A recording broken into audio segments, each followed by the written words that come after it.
Viewers কেমন আছেন? আজকে আলোচনা করব গুগল ক্যালেন্ডার অ্যাপ নিয়ে। তো আপনারা দেখতে পাচ্ছেন আমি রয়েছি অ্যাপটির ওপেনিং ইন্টারফেসে। অ্যাপটি ইনস্টল করার পর যখন আপনি ওপেন করবেন তখন এরকম একটা ইন্টারফেস পাবেন এবং এখানে আপনি দেখতে পাচ্ছেন যে একটি অ্যারো বাটন রয়েছে। এই অ্যারো বাটনটিতে টাচ করবেন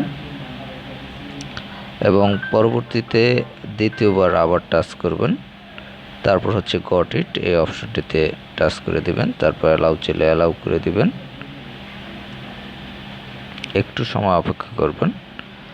তো আমরা কিন্তু চলে আসছি গুগল ক্যালেন্ডার অ্যাপের হোম ইন্টারফেসে।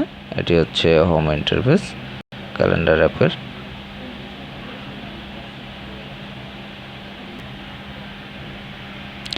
তো এখানে দেখতে পাচ্ছেন যে এটি হোম ইন্টারফেস এবং হোমে অনেকগুলো অপশন রয়েছে। তো যাই হোক, এই অপশনগুলোতে আমি অবশ্য একটু পরে আসতেছি। এর পূর্বে আমি সেটিং থেকে এখানে দেখি যে ডার্ক মোড ইউজ করার কোনো সুবিধা এই অ্যাপে আছে কিনা সেটা আমি একটু দেখে নিচ্ছি।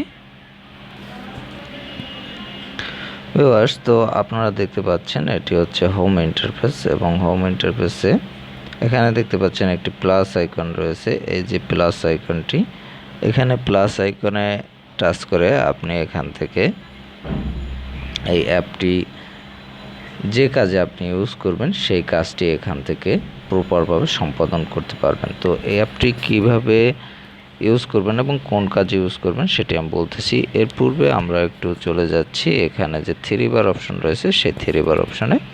তো এখানে থ্রি বার অপশন এখানে টাচ করলে আপনি যে থ্রি বারে যে অপশনগুলো রয়েছে সেগুলো পাবেন এবং এখানে দেখতে পাচ্ছেন একটি সার্চ বার। এই সার্চ বার এই অপশনটিতে টাচ করলে আপনি এখানে যে কোনো কিছু লিখে সার্চ করতে পারবেন আপনার সুবিধা অনুযায়ী। তো যাই হোক, এখন আমরা হচ্ছে আর এখানে দেখতে পাচ্ছেন আপনি মাসের নামটি। তো যাই হোক, এখান থেকে আপনি যদি থ্রি বার অপশনে টাচ করেন তাহলে আপনি এরকম একটি ইন্টারফেস পাবেন। তো এখানে দেখতে পাচ্ছেন যে রয়েছে schedule, days, 3 days, week, month, refresh, my calendar, তারপর রয়েছে birthday, holidays, settings, help and feedback. এই অপশনগুলো আপনি এখান থেকে ইউজ করতে পারবেন।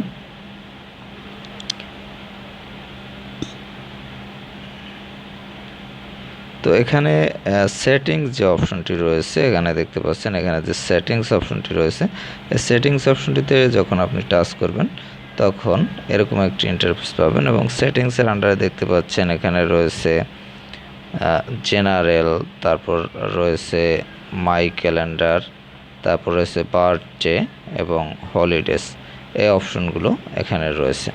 তো যাই হোক, এই অপশনগুলো আপনারা ইউজ করতে পারবেন। আর এখানে আরেকটি অপশন দেখতে পাচ্ছেন এখানে যে থ্রি ডট, এই থ্রি ডট এই অপশনটিতে টাচ করলে আপনি এখানে দেখতে পাবেন হেল্প অ্যান্ড ফিডব্যাক, এই অপশনটি দেখতে পাবেন। তো যাই হোক, এখানে আমরা এখান থেকে সেটিংস অপশন থেকে ফিরে আসলাম।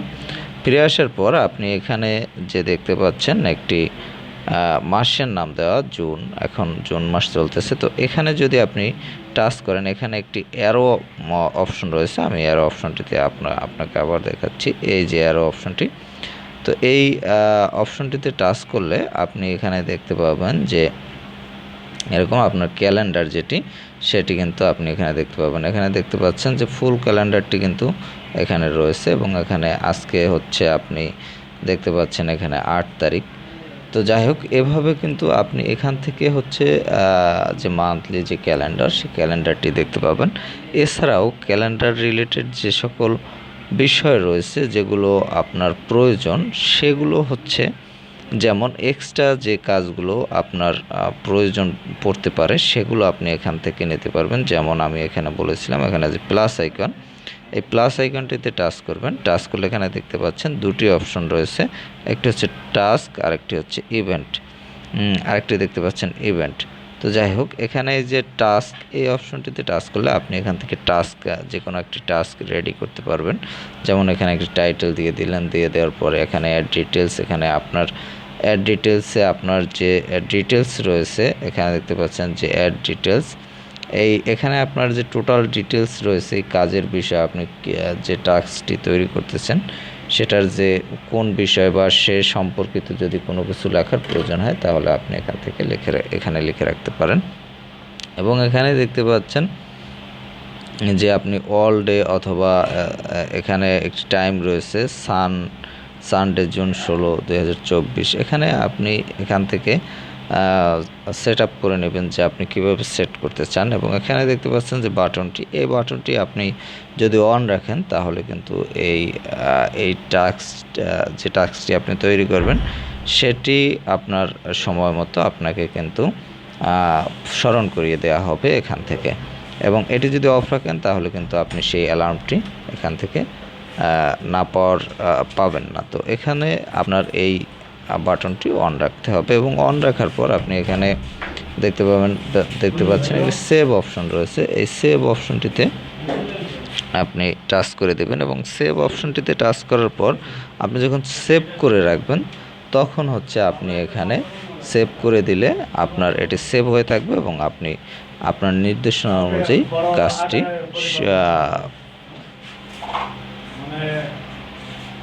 পেতে থাকবেন। তো যাই হোক, এরপর রয়েছে ইভেন্ট। এখানে দেখতে পাচ্ছেন যে ইভেন্ট অপশন, এই ইভেন্ট অপশনে আপনি যখন টাচ করবেন এবং আপনি যদি কোনো ইভেন্ট ক্রিয়েট করতে চান সেক্ষেত্রে আপনি এখানে টাইটেল দিবেন। টাইটেল দেওয়ার পর এখানে আপনাকে যে ডেট সিলেক্ট করতে হবে বা টাইম, আপনি কোন সময় থেকে কোন সময় পর্যন্ত এই ইভেন্টটি চালু রাখতে চান। তারপর হচ্ছে বাংলাদেশ স্ট্যান্ডার্ড টাইম দেখতে পাচ্ছেন, বাংলাদেশের যে স্ট্যান্ডার্ড টাইম মানে যে সময়টা প্রচলিত সেই সময়টি আপনি এখানে সেট আপ করবেন, সেই সময়ের রীতি অনুযায়ী আপনি টাইম এখানে সেট আপ করবেন। যাই হোক, এরপর হচ্ছে অ্যাড লোকেশন। আপনার লোকেশন অ্যাড করবেন, নোটিফিকেশন অ্যাড করবেন, তারপর হচ্ছে ডেসক্রিপশন দেবেন, ডিফল্ট ভিজিবিলিটি এবং বিজি, এই অপশনগুলো আপনি সেট করবেন। সেট করার পর হচ্ছে এখানে দেখতে পাচ্ছেন সেভ বাটন, এই সেভ বাটন এটিতে টাচ করবেন। এই সেভ বাটনে টাচ করে আপনি যখন এটি সেভ করে নেবেন তখন আপনার নির্দেশনা অনুযায়ী এই ইভেন্টটি চলতে থাকবে। তো যাই হোক, এখন আপনার যদি কোনো ইভেন্ট ক্রিয়েট করার প্রয়োজন পড়ে সেক্ষেত্রে আপনি এখান থেকে কিন্তু ইভেন্ট ক্রিয়েট করতে পারবেন। তো যাই হোক ভিউয়ার্স, আপনারা দেখতে পেলেন যে এখানে কিন্তু শুধুমাত্র এই গুগল ক্যালেন্ডারে যে আপনি তারিখ দেখবেন সেটি না, গুগল ক্যালেন্ডারে কিন্তু আলাদা দুটো সুবিধা এখানে আপনি ইউজ করতে পারতেছেন। একটি হলো এখানে টাস্ক এবং আরেকটি ইভেন্ট ইউজ করতে পারতেছেন। এছাড়াও আপনি এখানে যে 3 বার রয়েছে, এই 3 বার অপশনে আপনি দেখতে পাচ্ছেন, 3 বার অপশনে টাচ করে আপনি কিন্তু এখানে অনেকগুলো অপশন এখান থেকে পাচ্ছেন, যেমন ডেজ, 3 ডেজ, উইক এবং মান্থ রিলেটেড যে শিডিউলগুলো সেগুলো কিন্তু আপনি এখানে করে নিতে পারতেছেন। এবং এছাড়া আপনার বার্থডে এবং হলিডেসের যে বিষয়গুলো সেগুলো আপনি এখানে সিলেক্ট করে নিতে পারতেছেন। তো যাই হোক, এই অপশনগুলো আপনারা এখান থেকে ইউজ করতে পারবেন এক্সট্রাভাবে। তো আমার মনে হয় আপনি অন্যান্য যে অ্যাপ রয়েছে ক্যালেন্ডার অ্যাপ, তার থেকে আপনি যদি এখান থেকে গুগল ক্যালেন্ডার এই অ্যাপটি ইউজ করেন, আমার মনে হয় আপনারা অন্য অ্যাপ থেকে ভালো সুবিধা গ্রহণ করতে পারবেন। আর এই অ্যাপটি যদি আপনারা ইনস্টল করতে চান সেক্ষেত্রে প্লে স্টোরে গিয়ে গুগল ক্যালেন্ডার লিখে সার্চ করবেন, তাহলে পেয়ে যাবেন। এছাড়াও অ্যাপটির লিঙ্ক ডেসক্রিপশনে দেওয়া থাকবে, সেখান থেকে লিঙ্কে ক্লিক করে ইনস্টল করে নিতে পারবেন। তো ভিউয়ার্স, ভালো থাকবেন, কথা হবে আবার পরবর্তীতে অন্য কোনো অ্যাপ নিয়ে।